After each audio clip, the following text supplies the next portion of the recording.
NFL Week 6 is in the books, and with that, we're going to go through and break down the implications of every single game. We're going to have rankings throughout the week. We're going to have all the best videos in news, so make sure you smash the like and subscribe button. But we're starting off today, Thursday Night Football. The Giants, Cam Scatterbo and Jackson Dart seem like a great dynamic duo for fantasy football purposes and real life. Take a look at Jackson Dart. Had one passing touchdown, almost 200 passing yards against one of the best defenses, supposedly best defenses in the league of the Philadelphia Eagles. But I'm more interested in the ground. Listen, this guy was in there, potential concussion, stays in the game, comes back in, which is actually under review if you didn't know. The league is looking into the handling. Brian Dable went into the blue medical tent and basically screamed at the doctor, threatened to kill him if Jackson Dart was not back in that game. 13 carries for 60 yards on the ground and a touchdown. Jackson Dart is, and I would recommend, I would say streaming level quarterback. This guy should be rostered, and he's probably a top 7, top 8 quarterback option to put in your lineup moving forward. There's going to be volatility because he's a rookie, but I like this guy for fantasy. Wan'Dale Robinson, good game, 6 catches, 84 yards, and a tutty. The Giants are rumored to be in the market looking for a receiver, but they're probably not going to get one until closer to the deadline when teams decide to be a buyer or seller. Tyrone Tracy, one more week of this and you probably cut him. Maybe you even cut him after this week. Looking at Philly, Saquon Barkley goes from 6 carries in week 5 to 12 carries in week 6, but he still does not have a good fantasy day, doesn't have a touchdown. Disappointing day for Saquon owners, and this guy just hasn't been able to get it going. Jalen Hurts didn't really do much either, but he does salvage his day with the rushing touchdown, 4 tush pushes in a row, and he gets in. Dallas Goedert, I think you have to start him. I think you have to start Dallas Goedert. I think you have to start A.J. Brown. And Devontae Smith is honestly a borderline flex. If you ask me, who do I start? Devontae Smith or Wan'Dale Robinson? The answer is Devontae Smith, but is it by a lot? No. Rams versus Ravens. Zay Flowers still has a decent floor in your flex spot, even with the bad quarterback play. Now, the Ravens are going to be on a bye in week 7, so keep that in mind. But after the bye week, Lamar will be back and things will be better. Derrick Henry had 122 yards, but he still had a bad fantasy day because he has no receiving usage. So Zay Flowers and Derrick Henry had all right days. Isaiah likely wasn't involved, but this offense is going to look better with Lamar. The Rams.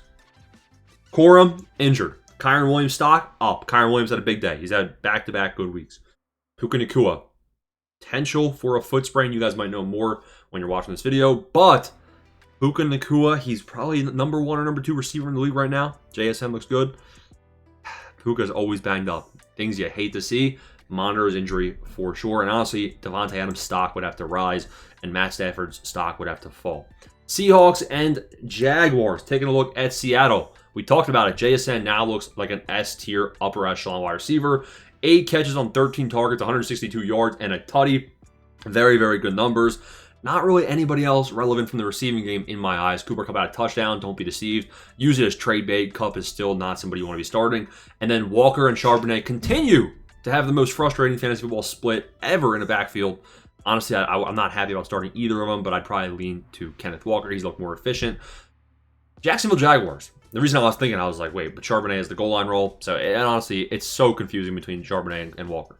Jacksonville, ETN, he's involved. He has 4 catches. He has 5 targets. Not really productive on the ground. But Bashal Tutin, the involvement for him was not there.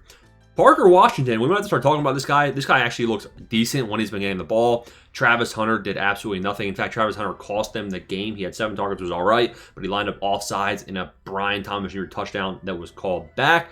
But BTJ has this breakout game, 23 fantasy points, 10 targets, and keep in mind he could have had more. He could have had a lot more, 30-plus point day for BTJ, so that's what you've been waiting for. You're happy as a BTJ owner today. Panthers and Cowboys. Rico Dowdle. Do you have him? If you do, you are a happy camper.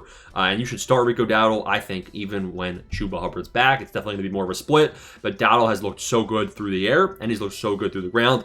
It's a very, very, very promising. Now, on the Dallas side of things, Dallas, you got Javonte Williams having a bad game. It is what it is.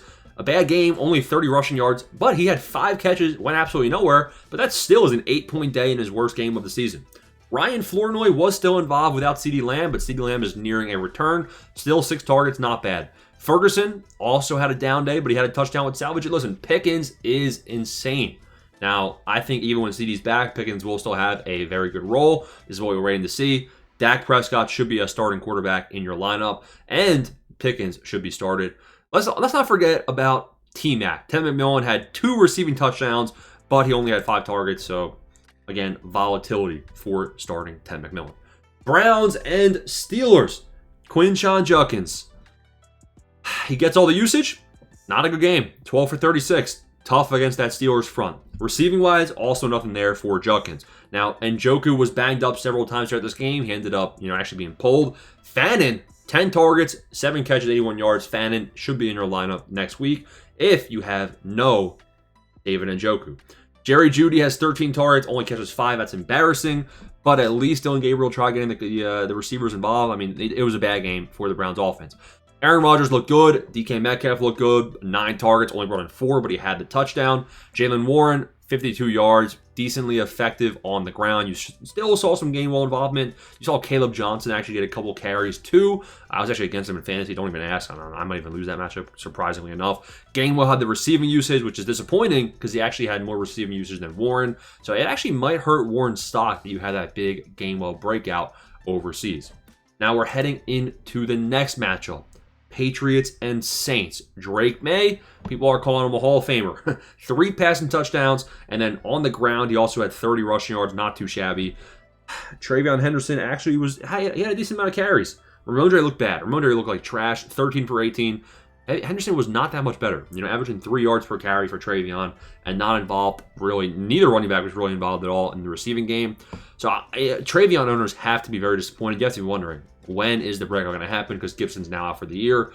What's going on? Can he overtake Ramondre? Ramondre's getting a lot of money. Don't forget. Kayshon Boutte. Well, first off, Diggs, after the breakout game in Buffalo, does absolutely nothing. Borderline flex play every week. Kayshon Boutte, a lot of people probably dropped him to waivers after spending all their fab on him after week 1. Again, Kayshon Boutte is going to be a volatile option. He probably should be on your roster. Keep in mind he only had 5 targets, though. Now, he brought in all 5 of them for 2 touchdowns, which is great. 25 fantasy points, but you can't rely on that every single week. Spencer Rattler, clean game, but it wasn't enough. Kamara and Kennedy Miller once again split almost the same amount of rushing attempts, but you have Kamara still retaining the receiving role, 5 of 5 on all of his targets. Kamara is fading, man. Kamara, I don't see the juice. Obviously, he was potentially going to miss this week with an injury. He was questionable, but I think Kennedy Miller is going to overtake him sooner rather than later. I try trading him. I would try trading Kamara in PPR formats. The floor is there as a decent, RB2 maybe. I'd call him more of an RB3 though at this point. Rashid Shaheed disappointed, only 6 targets. Olave seems to be the guy that you can start with a good amount of confidence in his volume. And Juwan Johnson, I wouldn't be starting him, man. It seems like he came back to reality. Chargers and Dolphins. Ladd McConkey breakout happened the same day as the BTJ breakout. 7 catches, 100 yards, and a tutty. I would start Ladd McConkey next week, and I've been telling you every single week to add this guy to your team, or Rondé Gatson. They went for him in the draft, and he broke out today. Now, he did have a fumble, but he had 7 of his 8 targets for 70 yards. He actually, he was targeted in the end zone too, didn't bring it in, could have had an even better day. Keenan Allen didn't do much. He's a flex player. Trey Harris got more involvement. And from the rushing side of things, who was the starting running back? They said it was going to be Haskins. It wasn't. It was Vidal, who had a big day. Vidal is probably the running back you want to target here on waivers. Herbert was all right. Now, for the Dolphins, Achane, he always looks good. What is Malik Washington's role? Only 5 targets. Not good at all, but Waddle has 8 targets. Waddle should be in your starting lineup for week 7. Cardinals and Colts. The Colts almost lost this game. Absolutely wild. But Indiana Jones has a big day. Another rushing touchdown as well. Indiana Jones should be a starting option in your lineup. JT obviously starting. Warren looks very, very good. Alec Pierce, kind of more of a deep option. Josh Downs, he only had 10 points if you take away his touchdown. So let's not overreact this and throw him in your lineup immediately. Pittman, down game.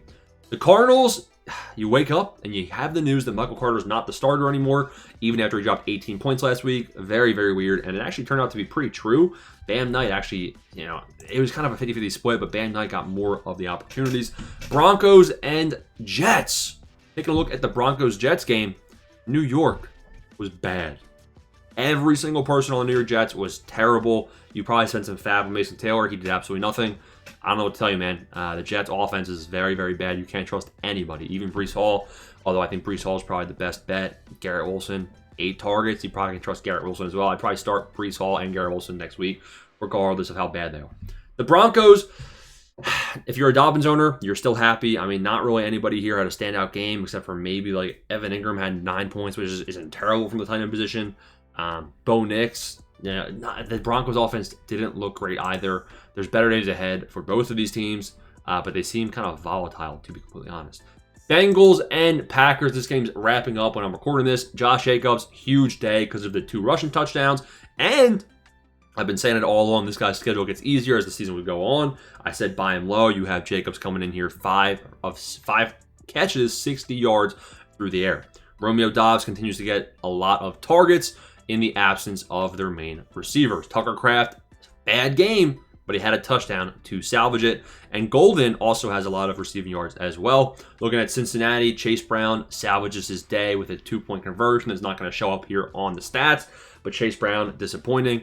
Bengals offense didn't look great with Joe Flacco, but they didn't look terrible. You see that Jamar Chase almost had 100 receiving yards. He might be at 100 by the time you're looking at this, but Jamar Chase did salvage his day with a late touchdown. T. Higgins, this is probably one of the better games we'll see where Higgins and Jamar Chase, neither of them busted, although Higgins only had 11 is a bust. But I think there's better days ahead for Joe Flacco if he can lead this offense in a bit of a better way.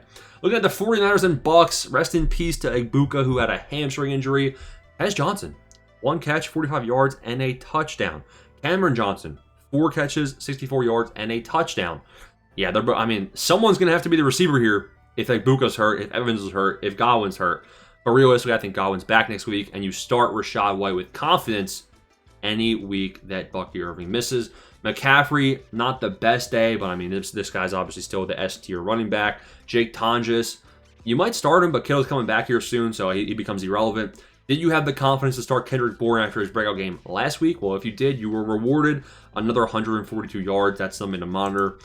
Depending on the injury status of these guys, I think you could potentially start him. So that is week 6 in a nutshell. I'll see you boys in the ranking videos. Comment down below any questions. Peace out.